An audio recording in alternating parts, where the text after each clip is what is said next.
بسم الله الرحمن الرحيم. لهم من فوقهم ظلل من النار ومن تحتهم ظلل ذلك يخوف الله به عباده يا عباد فاتقون والذين اجتنبوا الطاغوت أن يعبدوها وأنابوا إلى الله لهم البشرى فبشر عباد الذين يستمعون القول فيتبعون أحسنه أولئك الذين هداهم الله وأولئك هم أولو الألباب. السلام عليكم ورحمة الله وبركاته. ഖുർആൻ പദം 1596 ദിവസത്തിലേക്ക് എല്ലാവരെയും ഹാർദമായി സ്വാഗതം ചെയ്യുന്നു. വിശുദ്ധ ഖുർആനിലെ 39-ാമത്തെ അധ്യായമായ സൂറത്ത് സുമറിലെ 16 മുതൽ 18 വരെയുള്ള ആയത്തുകളാണ് ഇന്ന് പഠന വിധേയമാക്കുന്നത്. ക്ലാസ് ആരംഭിക്കുന്നതിനായി ആദരണീയനായ ഡോക്ടർ AI വിലായത്തുള്ള സാഹിബിനെ ക്ഷണിക്കുന്നു. അസ്സലാമു അലൈക്കും വറഹ്മത്തുള്ളാഹി വബറകാതുഹു. أعوذ بالله من الشيطان الرجيم. بسم الله الرحمن الرحيم.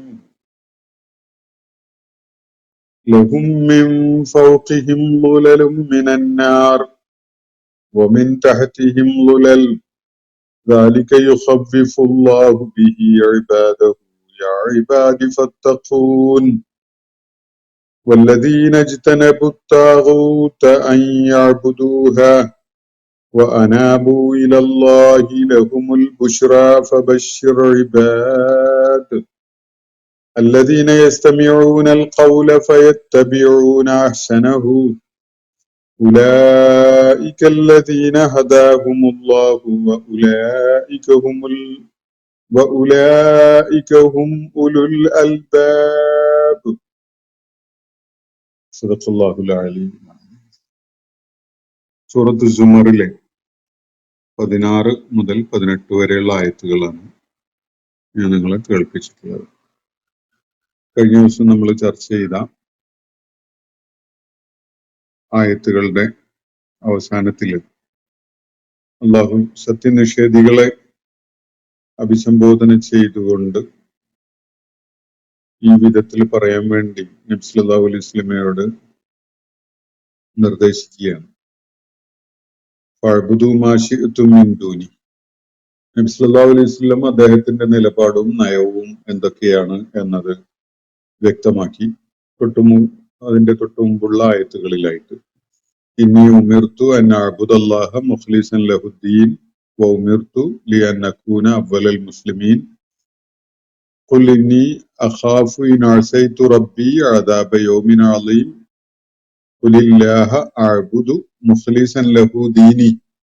ഇതൊക്കെ നബി സല്ലല്ലാഹു അലൈഹി വസല്ലം വ്യക്തിപരമായി സ്വീകരിക്കുന്ന നിലപാട്, അള്ളാഹുവിന്റെ ഏകത്വത്തെ ഉയർത്തിപ്പിടിച്ചുകൊണ്ട് അള്ളാഹുവിനെ മാത്രം ഇലാഹായി കണ്ടുകൊണ്ടുള്ള വിശ്വാസത്തിന്റെ പ്രഖ്യാപനം. ഇതൊക്കെ ചെയ്തതിന് ശേഷം അള്ളാഹുവിന്റെ മാർഗത്തിലേക്ക് വരാൻ സന്നദ്ധരല്ലാതെ നിഷേധത്തിന്റെ മാർഗത്തിൽ നിലകൊള്ളുന്ന ആളുകളോടായിട്ട് ഇങ്ങനെ പറയുന്നത് നമ്മൾ കാണുകയുണ്ടായി. ഫഅബ്ദു മാ ശിഅ്തും മിൻ ദൂനി. അവനെ കൂടാതെ നിങ്ങൾ ഉദ്ദേശിക്കുന്ന ആരെ വേണമെങ്കിലും ആരാധിച്ചോളൂ. അതിന്റെയൊക്കെ അനന്തരഫലം നിങ്ങൾ തന്നെയാണ് ഏറ്റുവാങ്ങേണ്ടി വരിക.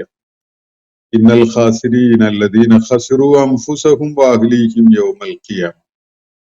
അന്ത്യനാളിൽ, ഉയർത്തെഴുന്നേൽപ്പ് നാളിൽ തങ്ങളെയും തങ്ങളുടെ കൂട്ടുകുടുംബാദികളെയും ഒക്കെ നഷ്ടപ്പെടുന്നവരാണ് യഥാർത്ഥത്തിൽ വലിയ പാപ്പരത്വം നേരിടേണ്ടി വരുന്നവർ. അവരാണ് ഏറ്റവും വലിയ ഖുസ്റാനുൽ മുബീൻ ഏറ്റുവാങ്ങേണ്ടി വരുന്നവർ. അപ്പോ തെറ്റായ മാർഗം തിരഞ്ഞെടുക്കുകയും മറ്റുള്ളവരെ പിഴച്ച മാർഗത്തിലേക്ക് പ്രേരിപ്പിക്കുകയൊക്കെ ചെയ്തുകൊണ്ട് നരകാവകാശികളായി മാറാൻ കാരണമായ ആളുകൾ യഥാർത്ഥത്തിൽ ഏറ്റവും വലിയ പാപ്പരത്വം നേരിടേണ്ടി വരുന്ന, ഏറ്റവും വലിയ പരാജയം ഏറ്റുവാങ്ങേണ്ടി വരുന്ന ഒരു സന്ദർഭമാണ് യൗമുൽ ഖിയാമ.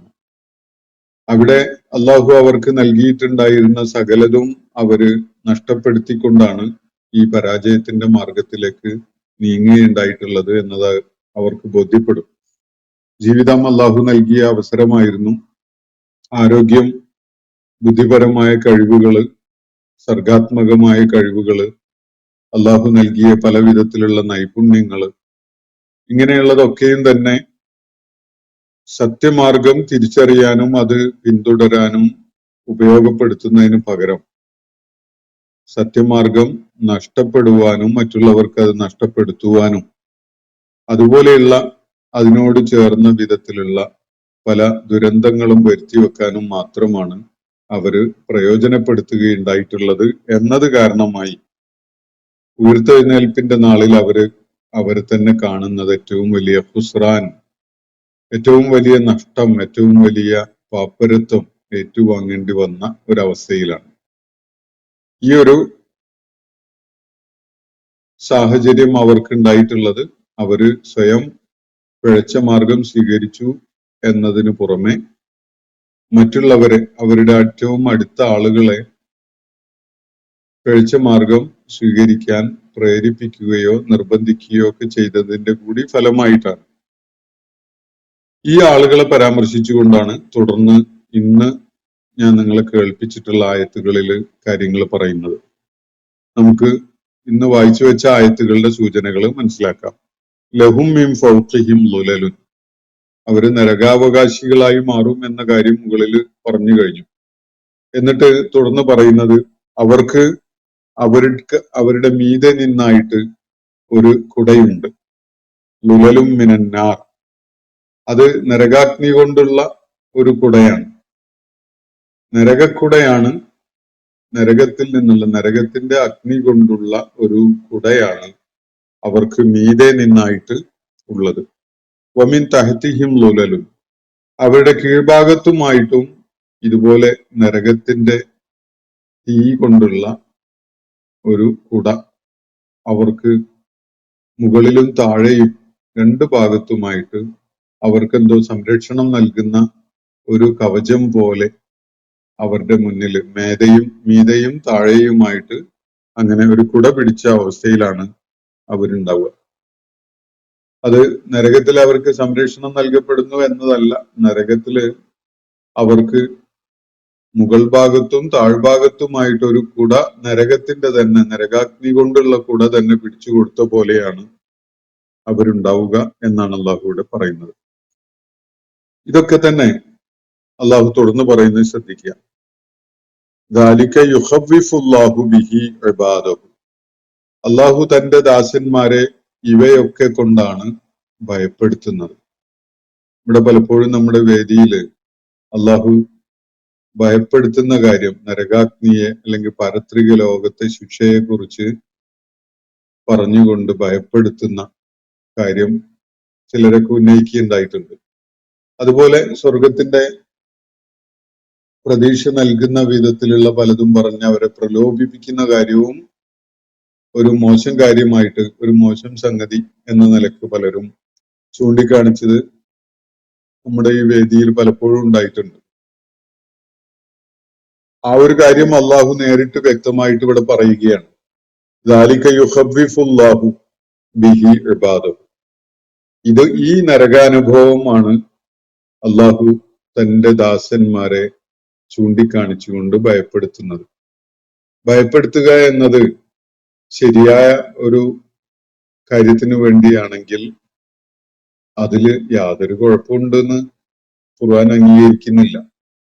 പ്രേരിപ്പിക്കുകയും പാരിതോഷികങ്ങളെ കുറിച്ചൊക്കെ പറഞ്ഞുകൊണ്ട് പ്രലോഭിപ്പിക്കുകയൊക്കെ ചെയ്യുന്നത് ശരിയായ യാഥാർത്ഥ്യബോധത്തോടു കൂടിയുള്ള സംഭവിക്കാനുള്ള കാര്യങ്ങളെ മുൻനിർത്തിക്കൊണ്ടാണ് എങ്കിൽ അതിലും യാതൊരു കുഴപ്പമില്ല. അത് മനുഷ്യന്റെ നന്മക്ക് വേണ്ടിയാണ് ഈ ഭയപ്പെടുത്തലും ഈ പ്രേരിപ്പിക്കലും ഒക്കെ തന്നെ. അതാണ് ഇതിൽ ഇവിടെ നൽകപ്പെടുന്ന ഒരു സന്ദേശം. ദാലിക യുഖവ്വിഫുല്ലാഹു ബിഹി ഇബാദഹു, ഈ ഒരു സംഗതി നരകത്തിലെ മീതെയും കീഴെയുമായുള്ള അഗ്നി കൊണ്ടുള്ള തീ കൊണ്ടുള്ള കുട പിടിച്ചു നൽകപ്പെടുന്നതിനെ കുറിച്ച് പറഞ്ഞുകൊണ്ട് ഇതാണ് തന്റെ ഇബാദുകളെ ഭയപ്പെടുത്തുന്ന വിധത്തിൽ അള്ളാഹു അവരോട് പറയുന്നത്. ദാലിക യുഖവ്വിഫുല്ലാഹു ബിഹി ഇബാദഹു. തന്റെ ഇബാദുകളെ അള്ളാഹു ഈ കാര്യം ചൂണ്ടിക്കാണിച്ചുകൊണ്ട് ഭയപ്പെടുത്തുന്നു. അതുകൊണ്ട് യാ ഇബാദി ഫത്തഖൂൻ, അതുകൊണ്ട് എന്റെ ദാസന്മാരെ നിങ്ങൾ ജാഗ്രതയുള്ളവരായിരിക്കുക, നിങ്ങൾ സൂക്ഷ്മതയുള്ളവരായിരിക്കുക, അള്ളാഹുവിന്റെ കോപത്തെ ഭയപ്പെടുന്നവരായിരിക്കുക, അള്ളാഹുവിന്റെ നടപടികളെ കുറിച്ച് ഭീതിയുള്ളവരായിട്ട് നിലകൊള്ളുക. ഇതാണ് അള്ളാഹു തുടർന്ന് പറയുന്നത്. അപ്പം ഭയപ്പെടുത്തുക എന്നത് അള്ളാഹുവിന്റെ ഭാഗത്തു നിന്നുള്ള ഒരു തെറ്റായ സംഗതിയല്ല. ഭയപ്പെടുക എന്നത് ഇബാദുകളുടെ ഭാഗത്തുനിന്ന്, അള്ളാഹുവിന്റെ ദാസന്മാരുടെ ഭാഗത്തു നിന്ന് ഉള്ള ഒരു തെറ്റായ കാര്യവുമല്ല.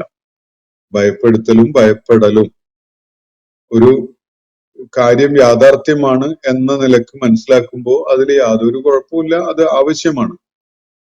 ഭയപ്പെടേണ്ട ഒരു സംഗതി ഉണ്ടായിട്ട് യാതൊരു ഭയവും ഇല്ലാതെയാണ് ഒരാൾ കഴിയുന്നതെങ്കിൽ അതാണ് അപകടം. ഭയപ്പെടേണ്ട ഒരു സംഗതി ഉണ്ടായിട്ട് അതിനെക്കുറിച്ച് യാതൊരു ഭയപ്പെടുത്തലും ഇല്ലാതെയാണ് ബന്ധപ്പെട്ടവർ നിലകൊള്ളുന്നതെങ്കിൽ അതാണ് ഏറ്റവും അപകടകരമായ, ഏറ്റവും വഞ്ചനാത്മകമായ കാര്യം.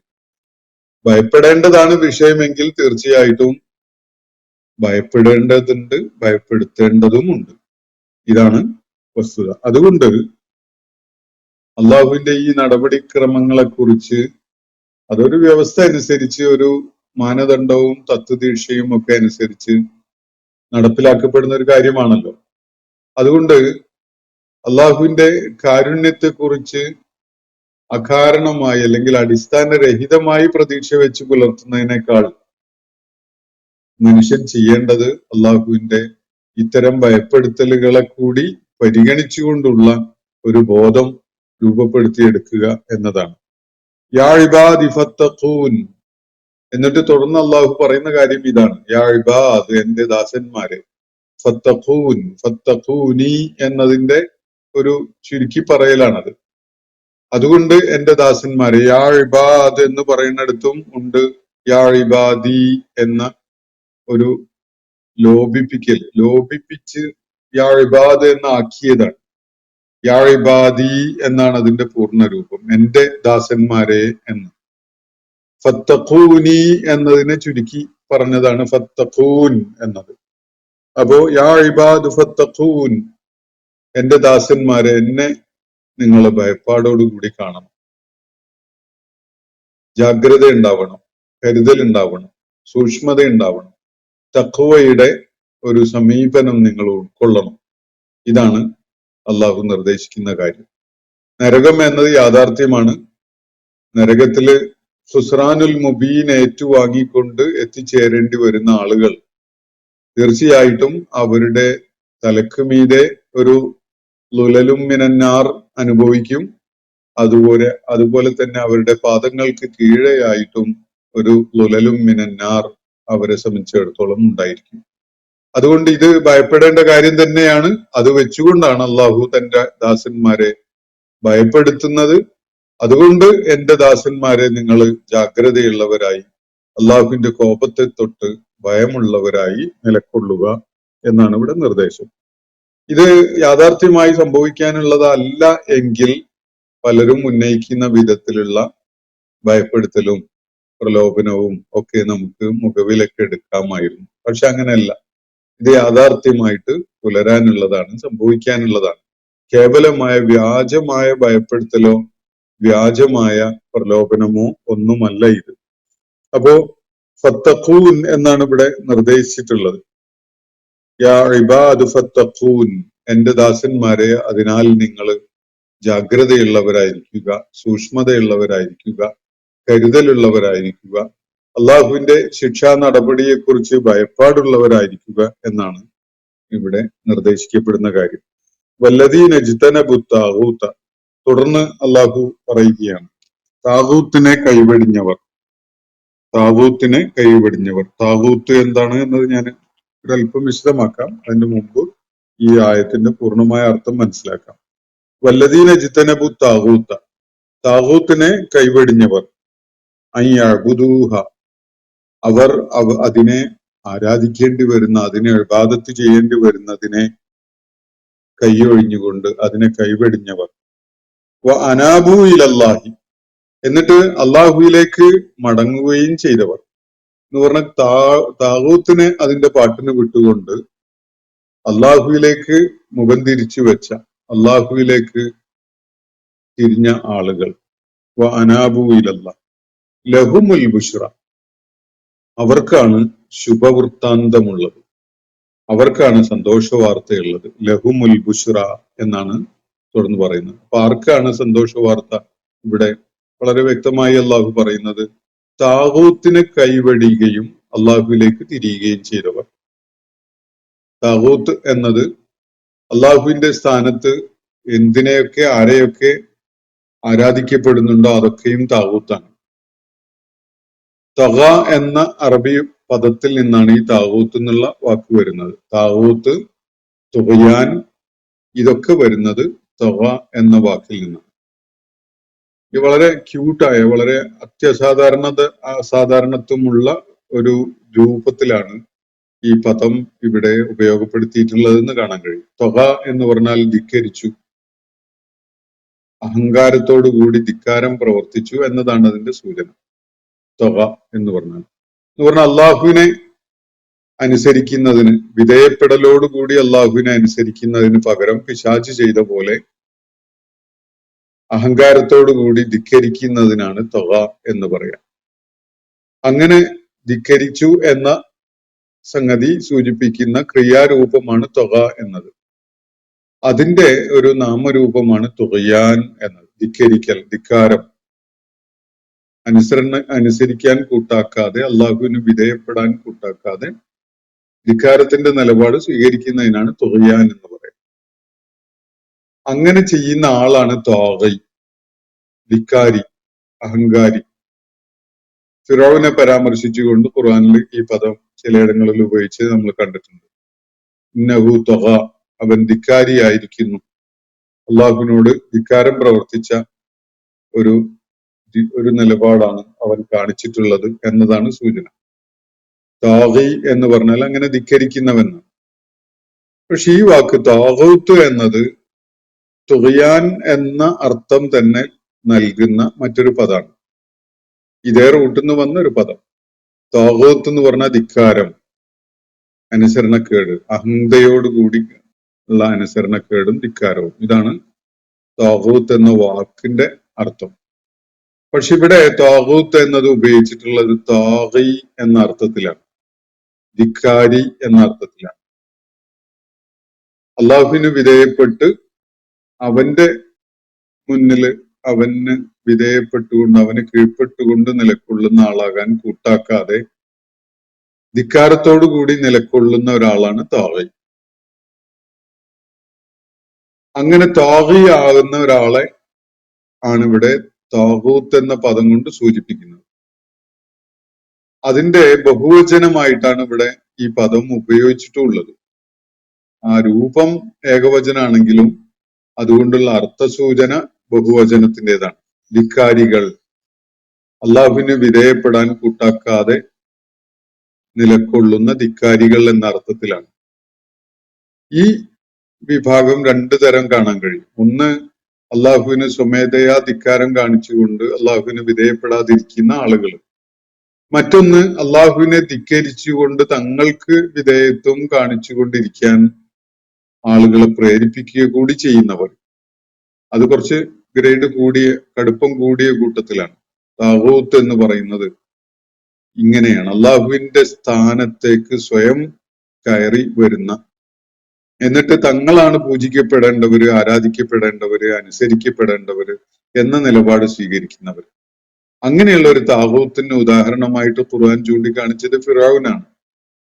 ഫിറൗനെ പരാമർശിച്ചുകൊണ്ടാണ് ആ വാക്ക് ഖുർആനിൽ നമ്മളൊരിടത്ത് കാണുകയുണ്ടായത്. അപ്പോ അള്ളാഹുവിന് നൽകേണ്ട വിധേയത്വം നൽകുന്നതിന് അനുവദിക്കാതെ തന്നെ അനുസരിക്കണം, തനിക്ക് വിധേയപ്പെടണം എന്ന് ഒരാള് നിലപാട് സ്വീകരിക്കുന്നുണ്ടെങ്കിൽ അയാളാണ് താഗൂത്ത്. അങ്ങനെയുള്ള അള്ളാഹുവിന്റെ സ്ഥാനത്ത് ദിവ്യത്വം അവകാശപ്പെട്ടാലും ഇല്ലെങ്കിലും അള്ളാഹുവിനുള്ള വിധേയത്വം തനിക്ക് നൽകണം എന്ന് ആരെങ്കിലും ആവശ്യപ്പെടുന്നുണ്ടെങ്കിൽ അയാൾ താഗൂത്താണ്. ഇതാണ് ഈ പദം നൽകുന്ന സൂചന. അപ്പൊ വല്ലദീന ജിത്തനബു താഗൂത്ത, അങ്ങനെയുള്ള അള്ളാഹുവിന്റെ സ്ഥാനത്ത് സ്വയം ആരാധിക്കപ്പെടുകയോ അനുസരിക്കപ്പെടുകയോ ഒക്കെ ചെയ്യണം എന്ന നിലപാട് സ്വീകരിക്കുന്ന, അതിന് ആളുകളെ പ്രേരിപ്പിക്കുകയും നിർബന്ധിക്കുകയും ഒക്കെ ചെയ്യുന്ന ധിക്കാരികളുണ്ടല്ലോ, അങ്ങനെയുള്ള ധിക്കാരികൾ, അതാണ് താഗൂത്ത് എന്നതുകൊണ്ട് ഇവിടെ ഉദ്ദേശിക്കുന്നത്. താഗി എന്ന പദത്തിന്റെ മറ്റൊരു രൂപമായിട്ടാണ് അത് ഇവിടെ ഉപയോഗിച്ചിട്ടുള്ളത്. താഗി എന്ന ഏകവചനവും അല്ല, അതിന്റെ ബഹുവചനം താഗൂൻ എന്ന ബഹുവചനത്തിന്റെ മറ്റൊരു രൂപമായിട്ടാണ് ഇവിടെ താഗൂത്ത് ഉപയോഗിച്ചത് കാണാൻ കഴിയും. ഇവിടെ ഇപ്പോ സുന്ദരൻ എന്ന് പറയുമ്പോൾ മലയാളത്തില് അതിനൊരു അർത്ഥ സൂചനയുണ്ട്. ഒരാളെ സൗന്ദര്യം എന്ന് തന്നെയാണ് വിളിക്കുന്നതെങ്കിൽ സുന്ദരൻ എന്ന് പറയുന്നതിനേക്കാൾ ഒരു ആധിക്യം കാണിക്കുന്ന ഒരു പ്രയോഗമാണത്. ഒരാളെ സുന്ദരൻ എന്ന് പറയുമ്പോൾ അതിനൊരു അർത്ഥ സൂചനയുണ്ട്. അതിനേക്കാൾ ആ ക്വാളിറ്റി അയാളിൽ പ്രകടമാണ് എന്നത് സൂചിപ്പിക്കാനാണ് നമ്മൾ സൗന്ദര്യം എന്ന് തന്നെ അയാൾ വിളിക്കുന്നുണ്ടാവുക. ഇതേപോലെയാണ് ഇവിടെയും. താഗി എന്ന് വിളിച്ചാൽ മതിയാകുന്ന ഒരു കാര്യമാണ്. പക്ഷെ ഇവിടെ താഗി എന്ന് വിളിക്കുന്നതിന് പകരം താഗൂത്ത്, ആ ധിക്കാരം എന്ന് തന്നെയാണ് ഒരാളെ പരാമർശിച്ചുകൊണ്ട് വിളിക്കുന്നത് എങ്കിൽ അത് ആ ധിക്കാരം എന്ന പ്രത്യേകത അയാളിൽ അത്രയും ആധിക്യത്തിലുണ്ട് എന്നതാണ് സൂചന. വല്ലദീന ജിത്തനബു താഗൂത്ത, അപ്പൊ താഗൂത്തിനെ അള്ളാഹു അല്ലാത്ത ആരാധിക്കപ്പെടണമെന്ന്, വിധേയപ്പെടണമെന്ന്, അനുസരിക്കപ്പെടണമെന്ന് ആഗ്രഹിച്ചുകൊണ്ട് അതിന് മറ്റുള്ളവരെ പ്രേരിപ്പിച്ചുകൊണ്ട് നിലകൊള്ളുന്ന ധിക്കാരികളായ ആളുകൾ, അവരെ കൈയൊഴിഞ്ഞ, അവരെ കൈവെടിഞ്ഞ ആളുകളുണ്ടല്ലോ. എന്ന് പറഞ്ഞാൽ താഗൂത്തിനെ കൈവെടിഞ്ഞാലേ അള്ളാഹുവിനെ അംഗീകരിക്കാൻ ഒരാൾക്ക് സാധിക്കുകയുള്ളൂ. ഇത് ലാ ഇലാഹ ഇല്ലല്ല എന്ന് പറയുന്ന ഇസ്ലാമിന്റെ അടിസ്ഥാന വാചകത്തിൽ തന്നെയുണ്ട്. ലാ ഇലാഹ എന്ന് പറയുമ്പോൾ സകല താഗൂത്തുകളെയും നമ്മൾ നിരാകരിക്കുകയാണ്, കൈവെടിയുകയാണ്. ലാ ഇലാഹ എന്ന് പറഞ്ഞ ഒരു താഗൂത്തിനെയും ഞാൻ അംഗീകരിക്കുന്നില്ല എന്നാണ് എന്റെ അർത്ഥം. ഒരു ആരാധ്യനുമില്ല ഇല്ലല്ലാ, അള്ളാഹു അല്ലാതെ. അപ്പൊ അള്ളാഹു നമ്മുടെ മഅബൂദായിട്ട്, ഇലാഹായിട്ട് നമ്മൾ സ്വീകരിക്കുമ്പോൾ, അള്ളാഹുവിനെ സ്വീകരിക്കുമ്പോൾ അതിന്റെ മുന്നോടിയായിട്ട് നമ്മൾ നിർവഹിക്കേണ്ട ഒരു സംഗതിയാണ് ഈ താഗൂത്തുകളെ കൈവെടിയുക എന്നത്. അതാണ് ലാ ഇലാഹ എന്ന ആ പ്രയോഗത്തിൽ അടങ്ങിയിരിക്കുന്നത്. ഒരു താഗൂത്തിനെയും ഞാൻ അംഗീകരിക്കുന്നില്ല, അള്ളാഹുവിനെ മാത്രമാണ് ഞാൻ എൻ്റെ ഇലാഹായിട്ട് സ്വീകരിക്കുന്നത് എന്നതാണ് ആ അടിസ്ഥാന വാക്യത്തിന്റെ അർത്ഥസൂചന. അപ്പൊ വല്ലദീന ജിത്തനബു താഗൂത്ത, താഗൂത്തിനെ കൈവെടിയുകയും എന്ത് കാര്യത്തിലാണ്? ഈ അഅ്ബുദൂഹ, അവരെ ആരാധിക്കുന്ന, അവർക്ക് ഇബാദത്ത് ചെയ്യുന്ന, അവർക്ക് ദാസ്യപ്പെടുന്ന, അവർക്ക് വിധേയപ്പെടുന്ന, അവരെ അനുസരിക്കുന്ന പരിപാടിയിൽ നിന്ന്. അപ്പൊ ഒരു താഗൂത്ത് ഒരു രൂപമായിട്ട് ഇവിടെ ഉണ്ടെന്ന് വെക്കുക. ആ താഗൂത്ത് ഉണ്ട് എന്നത് കൊണ്ട് ആ താഗൂത്തിന് നമ്മൾ വഴിപ്പെടുന്നവരാകണമെന്നില്ല. ഭൂമിയിലുള്ള പല സംഗതികളുമാണ് ഈ താഗൂത്തായിട്ട് രൂപമെടുക്കുന്നുണ്ടാവുക. ആളുകളാവാം, അല്ലെങ്കിൽ വല്ല രൂപങ്ങളും ഉണ്ടാക്കിയതാവാം, അങ്ങനെയൊക്കെ ഉണ്ടാകാം. പക്ഷെ ആ താഗൂത്തിന്റെ അബുദായി മാറുക എന്നത്, അവന് വിധേയപ്പെടുക, അവന്റെ ദാസ്യതയിലേക്ക് പോവുക, അല്ലെങ്കിൽ അവനെ അനുസരിക്കുന്നവനാവുക എന്നതാണ് ഇവിടെ ചൂണ്ടിക്കാണിക്കുന്ന വിഷയം. അപ്പൊ താഗൂത്തിനെ കൈവെടിയുന്നു ഏത് കാര്യത്തിലാണ്? അവന് ഇബാദത്ത് ചെയ്യുക എന്ന കാര്യത്തിൽ. അയ്യഅ്ബുദൂഹ, ഇവിടെ അയ്യഅ്ബുദൂഹ എന്നാണ് ഉപയോഗിച്ചിരിക്കുന്നത്. ഹ എന്നത് ഫെമിനിൻ ഫോമാണ്, സ്ത്രീലിംഗാണ്. സ്ത്രീലിംഗം ഇവിടെ ഉപയോഗിക്കുന്നത് ബഹുവചനത്തെ കാണിക്കാൻ കൂടി വേണ്ടിയാണ്.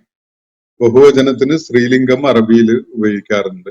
ആ നിലക്കാണ് താഗൂത്തിലേക്ക് ഇവിടെ പരാമർശിക്കാൻ വേണ്ടി ഈ സ്ത്രീലിംഗ രൂപം ഉപയോഗിച്ചിട്ടുള്ളത്. അപ്പൊ താഗൂത്ത് ഇവിടെ ഉപയോഗിക്കപ്പെട്ടിട്ടുള്ളത് താഗികളായ എല്ലാവരും എന്ന അർത്ഥത്തിലാണ്. ധിക്കാരികളായ, അള്ളാഹുവിന്റെ സ്ഥാനത്തേക്ക് കയറിയിരിക്കാൻ സ്വയം ശ്രമിക്കുകയും അതിന് ആ ഒരു സംഗതിയെ അംഗീകരിക്കാൻ എല്ലാവരെയും പ്രേരിപ്പിക്കുകയൊക്കെ ചെയ്യുന്ന തരം അഹങ്കാരികളും ധിക്കാരികളുമായ ആളുകൾ, അവരെ കൈവെടിയുകയും അവർക്ക് ഇബാദത്ത് ചെയ്യുന്നതിൽ പൂർണ്ണമായിട്ട് അതിൽ നിന്ന് വിട്ടുനിൽക്കുകയും ചെയ്യുന്ന ആളുകൾ. അനാബു ഇലല്ലാഹ്, അതിനെ തുടർന്ന് അള്ളാഹുവിലേക്ക് തിരിയുകയും ചെയ്യുക എന്ന് പറഞ്ഞാൽ ലാ ഇലാഹ എന്നത് മനസ വാച കർമ്മണ പ്രഖ്യാപിക്കുക, എന്നിട്ട് ഇല്ലല്ലാ എന്ന് ഉൾക്കൊണ്ടുകൊണ്ട് അള്ളാഹുവിലേക്ക് തിരിയുക. ഇങ്ങനെ ചെയ്യുന്ന ആളുകൾ അനാബു ഇലല്ലാഹ് ലഹുമുൽ ബുഷ്റ, അവർക്കാണ് സന്തോഷ വൃത്താന്തം ഉള്ളത്. ലഹുമുൽ ബുഷ്റ, ബുഷ്റ എന്ന് പറഞ്ഞാൽ സന്തോഷ വാർത്ത, ശുഭവാർത്ത. അപ്പോ താഗൂത്തിനെ കൈവെടിയുകയും അള്ളാഹുവിലേക്ക് തിരിയുകയും ചെയ്ത ആളുകളുണ്ടല്ലോ, അവർക്കാണ് ശുഭവാർത്തയുള്ളത്. ഫബശ്ശിർ ഇബാദ്, അതിനാൽ എന്റെ ദാസന്മാരെ നിങ്ങൾ സന്തോഷ വാർത്ത ഉൾക്കൊള്ളുക, സന്തോഷിച്ചു കൊള്ളുക. ഫബശ്ശിർ ഇബാദ്, ഇബാദ് എന്നത് ഇബാദി എന്നാണ് ആ പ്രയോഗം, അതിന്റെ ഒരു ചുരുക്കാണത്. ഫബശ്ശിർ ഇബാദ്, എന്റെ ദാസന്മാരെ നിങ്ങൾ സന്തോഷിച്ചു കൊള്ളുക, ആഹ്ലാദിച്ചു കൊള്ളുക, നിങ്ങൾക്കാണ് സന്തോഷ വൃത്താന്തമുള്ളത്.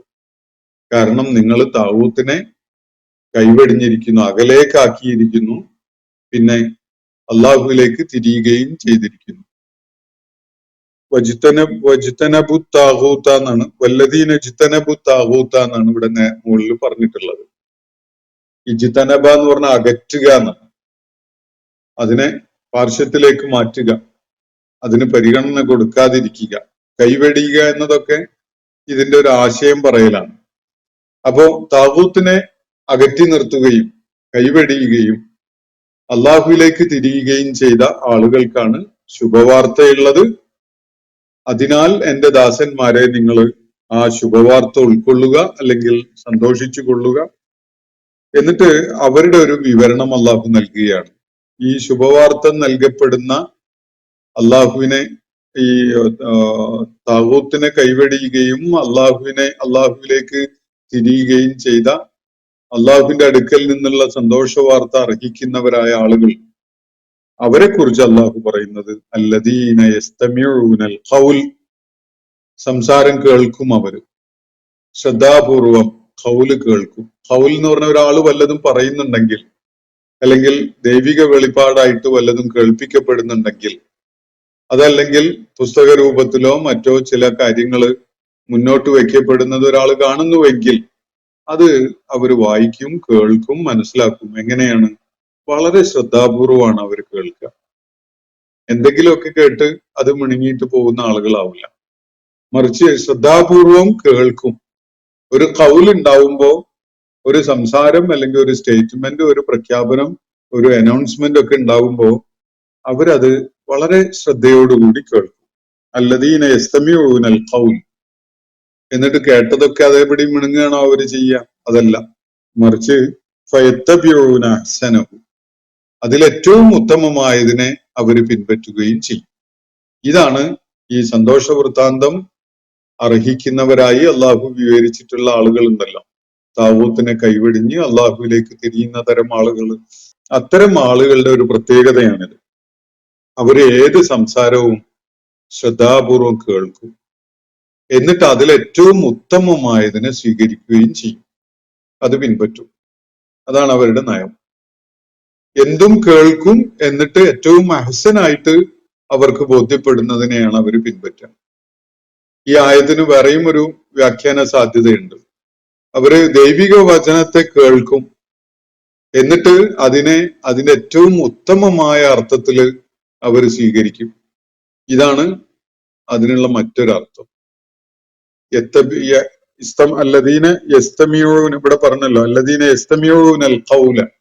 അൽ ഖൗൽ എന്ന് പറഞ്ഞാൽ ദൈവിക വചനമായിട്ട് മനസ്സിലാക്കാം, ദൈവിക വെളിപ്പാട്. ആ വെളിപ്പാട് ആശയങ്ങളെ അല്ലെങ്കിൽ വാക്യങ്ങളെ അവർ കേൾക്കുന്നു, ശ്രദ്ധാപൂർവം കേൾക്കുന്നു. എന്നിട്ടോ അതിന് പല അർത്ഥങ്ങളും നൽകാലോ, പലരും നൽകുന്നുണ്ടല്ലോ. വക്രമായ പല അർത്ഥങ്ങളും പലരും അള്ളാഹുവിന്റെ ആയാത്തുകൾക്ക് നൽകാറുണ്ട്. ലാ ഇലാഹ ഇല്ലല്ലാഹ് എന്ന് പറയുന്നതിന് പോലും ദുർവ്യാഖ്യാനം ഉണ്ടായിട്ടില്ലേ? ഒരു അർത്ഥകൽപ്പന അതിന് നൽകപ്പെട്ടിട്ടുള്ള എന്താണ്? അള്ളാഹുവിന് പുറമെ ലാ മാത്രമാണ് ദൈവം എന്നൊരർത്ഥം കൊടുക്കുന്ന ആളുകൾ ഉണ്ടായിരുന്നു. ലാ ഇലാഹ എന്ന് പറഞ്ഞാൽ ലാ ആണ് ഇലാഹ്, ഇല്ലല്ലാ, അള്ളാഹുവിനെ കൂടാതെ. ഇങ്ങനെ അർത്ഥം കൊടുക്കുന്ന ആളുകളൊക്കെ ഉണ്ട് അതിന്. അപ്പൊ ലാ ഇലാഹ ഇല്ലല്ലാ എന്ന വാചകത്തിനെ അള്ളാഹു അല്ലാതെ പിന്നെ ലാ മാത്രമാണ് ദൈവം എന്നാണ് അർത്ഥം എന്ന് പറയുന്ന ഒരു സാധ്യത വേണമെങ്കിൽ അതിൽ തപ്പിയെടുക്കാൻ പറ്റും. ഏത് ഭാഷയിൽ എന്തു പറഞ്ഞാലും അതിന് അങ്ങനെയൊക്കെയുള്ള അർത്ഥകൽപ്പനകൾ നൽകാൻ സാധിക്കും. എന്നാൽ ഇവരങ്ങനെയല്ല. ഇവര് ദൈവിക വചനം കേൾക്കുന്നു, ശ്രദ്ധാപൂർവമാണ് കേൾക്കുന്നത്, എന്നിട്ട് അതിന്റെ ഏറ്റവും ഉത്തമമായ അർത്ഥമാണ് സ്വീകരിക്കുക. ഒരു വാചകം നമ്മുടെ മുന്നിൽ എത്തിയാൽ അതിന് ഒരുപാട് അർത്ഥങ്ങൾ കൊടുക്കാൻ സാധിക്കും. എന്നിട്ട് അതിൽ ഏറ്റവും വിടക്ക് സ്വീകരിച്ചു പോകുന്നവരുണ്ട്. അങ്ങനെയാണല്ലോ പല ദുർവ്യാഖ്യാനങ്ങളുമായിട്ട് രംഗത്ത് വരാറുള്ളത് ആളുകൾ. ഒരു വാചകം, ദൈവിക വാചകത്തെ അങ്ങോട്ടും ഇങ്ങോട്ടും ഒക്കെ തിരിച്ചും മറിച്ചും വളച്ചു പിടിച്ച് അതിന്റെ ആത്മാവിനെയും അതിന്റെ ചൈതന്യത്തിനെയും നഷ്ടപ്പെടുത്തിക്കൊണ്ട് ഏറ്റവും ദൗർഭാഗ്യകരമായ വിധത്തിലുള്ള ഒരു അർത്ഥം അതിൽ നിന്ന് സ്വീകരിച്ചിട്ട് മുന്നോട്ട് പോകുന്ന ആളുകളുണ്ട്. ഒരിക്കലും എന്നോട് ഒരാൾ സംസാരിക്കുന്നതിനിടയിൽ പറഞ്ഞു, ഖുർആൻ മദ്യപാനം വിലക്കിയിട്ടില്ലല്ലോ, മദ്യപാനത്തിന് വേണ്ടി പണം ചെലവഴിക്കേണ്ടത് പോലും എന്താണ് എന്ന് ഖുർആൻ പറയുന്നുണ്ട് എന്നാണ് അയാൾ എന്നോട് പറഞ്ഞിട്ടുള്ള ഒരു കാര്യം. കാരണം മദ്യപാനത്തെ വിലക്കിക്കൊണ്ടുള്ള ആയത്തിന്റെ തുടർച്ചയായിട്ട് യസ്അലൂനക മാദാ യുൻഫിഖൂൻ, അവര് ചോദിക്കുന്നു എന്താണ് ചെലവഴിക്കേണ്ടത് എന്ന്. അപ്പൊ ഇയാൾ നേരെ അതിനർത്ഥം കൊടുക്കുന്നത് മദ്യപാനത്തിനായിട്ട് എന്താണ് ചെലവഴിക്കേണ്ടത് എന്നാണ് അയാൾ മനസ്സിലാക്കിയിട്ട് പറയുന്നത്. എന്നിട്ട് അതിനുള്ള ഉത്തരവും ഖുർആൻ പറയും, ഖുലിൽ അഫ്വ, പറയുക മിച്ചമുള്ളത്. അള്ളാഹുവിന്റെ മാർഗത്തിൽ നന്മ ഉദ്ദേശിച്ചുകൊണ്ട് എന്താണ് ചെലവാക്കേണ്ടത് എന്ന് ആളുകൾ ചോദിക്കുന്ന ഒരു വിഷയമാണ് യഥാർത്ഥത്തില്. അപ്പോ നമ്മുടെ ആവശ്യം കഴിഞ്ഞ് മിച്ചമുള്ളതാണ് ചെലവഴിക്കേണ്ടത് എന്നാണ് അള്ളാഹു നൽകുന്ന ഉത്തരം. അപ്പൊ അത് ഇയാൾ നേരെ മദ്യപാനവുമായിട്ട് ചേർത്ത് വെച്ചിട്ട് മദ്യപാനവും അതുപോലെ ചൂതാട്ടവും വിലക്കിയതിനെ കുറിച്ചുള്ള ആയത്ത് വായിച്ച് അതിനെ തുടർന്ന് എന്താണ് ചെലവഴിക്കേണ്ടതെന്നും കൂടി അള്ളാഹ് പറഞ്ഞു തരുന്നുണ്ട്. അതെന്താണ് ബാക്കിയുള്ളത് എന്ന് പറഞ്ഞാല് കുടുംബത്തിന്റെയും തന്റെയും ഒക്കെ ചെലവുകളൊക്കെ കഴിഞ്ഞ് വല്ലതും മിച്ചുണ്ടെങ്കിൽ അതിൽ നിന്നാണ് രണ്ടോ മൂന്നോ പെഗൊക്കെ വാങ്ങി അടിക്കേണ്ടത് എന്നാണ് ഖുർആൻ പറയുന്നത് എന്നാണ് അദ്ദേഹം മനസ്സിലാക്കുന്നത്. അപ്പൊ ഇങ്ങനെയൊക്കെയുള്ള അർത്ഥ സാധ്യതകള് അല്ലെങ്കിൽ വ്യാഖ്യാന സാധ്യതകൾ ഏത് വചനത്തിനും മനുഷ്യനുണ്ടാക്കാൻ കഴിയും. അങ്ങനെ ചെയ്യുന്നവരല്ല ഈ ആളുകള്. ഈ ആളുകള് എല്ലാ സംസാരവും അല്ലെങ്കിൽ ദൈവിക വചനം അവര് ശ്രദ്ധാപൂർവം കേൾക്കും, എന്നിട്ട് അതിന്റെ ഏറ്റവും ഉത്തമമായ അർത്ഥം ഉൾക്കൊള്ളും. അതാണ് അവരുടെ പ്രത്യേകത. അല്ലദീന യസ്തമിഊനൽ ഖൗല ഫയത്തബിഊന അഹ്സനഹു, ഖൗല് ശ്രദ്ധാപൂർവം കേൾക്കുകയും അതിൽ നിന്ന് ഏറ്റവും അഹ്സനായതിനെ പിൻപറ്റുകയും ചെയ്യുന്നവരാണ് അവര് എന്നതാണ് ഞാനിവിടെ സൂചിപ്പിച്ചു ഈ ആയത്തിന്റെ ഒരു അർത്ഥസാധ്യത. മറ്റത് എല്ലാ സംസാരവും കേൾക്കുന്നവരാണ്. നാട്ടിൽ ആരെന്ത് പറയുന്നുണ്ടെങ്കിലും അതിനൊക്കെ ശ്രദ്ധ കൊടുത്ത് കേൾക്കും, പക്ഷെ അതെല്ലാം ഒന്നും അവര് പിൻപറ്റൂല. ഏറ്റവും ഉത്തമമായതിനെ തിരഞ്ഞെടുക്കും. അതാണ് അവരുടെ ഒരു സംഗതി. അപ്പൊ രണ്ട് അർത്ഥ സാധ്യത. ഒന്ന്, അള്ളാഹുവിന്റെ വചനത്തെ ശ്രദ്ധാപൂർവം അവർ കേൾക്കും, എന്നിട്ട് അതിന്റെ ഏറ്റവും ഉത്തമമായ അർത്ഥത്തിൽ അതിനെ സ്വീകരിക്കും. മറ്റത് ഏത് സംസാരവും അവര് ശ്രദ്ധാപൂർവം കേൾക്കും, എന്നിട്ട് അതിൽ ഏറ്റവും ഉത്തമമായത് അവർ പിൻപറ്റും. ഈ രണ്ട് അർത്ഥസാധ്യതയിലും അതിനെ ഉൾക്കൊള്ളാൻ നമുക്ക് ഈ വാചകം അല്ലെങ്കിൽ ഈ ആയത്തിന് ഒരു സാധ്യത കാണാൻ സാധിക്കും.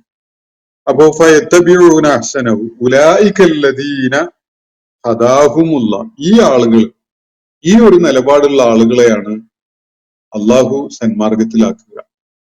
ഈ കൂട്ടർക്ക് അള്ളാഹു ഒരിക്കലും ലലാലത്തിലേക്ക് പോകാൻ അവസരം ഉണ്ടാക്കൂല. അവരെ ഹിദായത്തിലേക്ക് തന്നെ അള്ളാഹു നയിക്കും. കാരണം അവരുടെ പോളിസി ശ്രദ്ധാപൂർവം കേൾക്കുകയും ഉത്തമമായതിനെ തെരഞ്ഞെടുക്കുകയും ചെയ്യുക എന്നതാണ്. അതുകൊണ്ട് ഇവർക്കാണ് അള്ളാഹു ഹദാഹുമുല്ലാഹു, അള്ളാഹു ഹിദായത്ത് നൽകിയിട്ടുള്ളത് ഇവർക്കാണ്. ഉലൈകഹും ഉലുൽ അൽബാബ്, ഇവര് തന്നെയാണ് ബുദ്ധിമാന്മാരും. ഉലുൽ അൽബാബ് എന്ന് പറഞ്ഞാൽ ലുബുള്ള ആളുകൾ, ദൈക്ഷണിക കഴിവുള്ള ആളുകൾ, ബുദ്ധിമാന്മാര്, ഇവരാണ് ദിഷണാശാലികൾ. അപ്പൊ ഇവർക്കാണ് അള്ളാഹു സന്മാർഗം നൽകുക. ഇവര് തന്നെയാണ് ബുദ്ധിമാന്മാരും. ആദ്യം പറഞ്ഞ വിവരണം തന്നെ ധാരാളം മതി അവരാണ് ബുദ്ധിമാന്മാർ എന്ന് മനസ്സിലാക്കാൻ. എല്ലാം കേൾക്കുകയും ഏറ്റവും ഉത്തമമായതിനെ തിരഞ്ഞെടുക്കുകയും ചെയ്യുന്ന ഒരാളെ അല്ലാതെ വേറെ ആരെയാണ് നമ്മൾ ബുദ്ധിമാൻ എന്ന് വിളിക്കുക? നാട്ടിൽ നടക്കുന്ന സംസാരങ്ങള്, കേൾപ്പിക്കപ്പെടുന്ന സംഗതികള്, ജനങ്ങളുടെ മുന്നിൽ അവതരിപ്പിക്കപ്പെടുന്ന ആശയങ്ങള്, ഇതൊക്കെയും സാമാന്യമായിട്ടൊന്ന് മനസ്സിലാക്കുക, ശ്രദ്ധാപൂർവം കേൾക്കുകയും ഉൾക്കൊള്ളുകയൊക്കെ ചെയ്യുക. എന്നിട്ട് അതിൽ നിന്ന് ഏറ്റവും ഉത്തമമായതിനെ തെരഞ്ഞെടുക്കുന്നു എന്നത് ഒരാളുടെ നയമാണെങ്കിൽ അയാൾ തന്നെയാണ് ഏറ്റവും ബുദ്ധിമാനായ ആള് എന്നതിന് യാതൊരു സംശയവുമില്ലല്ലോ. അത്തരം ആളുകൾക്ക് അള്ളാഹുവിന്റെ ഹിദായത്ത് തീർച്ചയായിട്ടും ലഭിക്കും. ഇതാണ് അള്ളാഹുവിടെ സൂചിപ്പിക്കുന്ന കാര്യം. അപ്പോ ഇന്നത്തെ സെഷൻ ഇവിടെ അവസാനിക്കുകയാണ്. വാഖിർ ദഅ്വാന അനിൽ ഹംദുലില്ലാഹി റബ്ബിൽ ആലമീൻ. അസ്സലാമു അലൈക്കും വറഹ്മത്തുള്ളാഹി വബറകാതുഹു. ഇന്നത്തെ ഖുർആൻ പദം ഇവിടെ സമാപിക്കുന്നു. ഖുർആൻ പഠനത്തിൽ പങ്കെടുത്ത എല്ലാവർക്കും അല്ലാഹു അർഹമായ പ്രതിഫലം നൽകി അനുഗ്രഹിക്കട്ടെ. വആഖിർ ദഅ്വാന അനിൽ ഹംദുലില്ലാഹി റബ്ബിൽ ആലമീൻ. അസ്സലാമു അലൈക്കും വറഹ്മത്തുള്ളാഹി വബറകാതുഹു.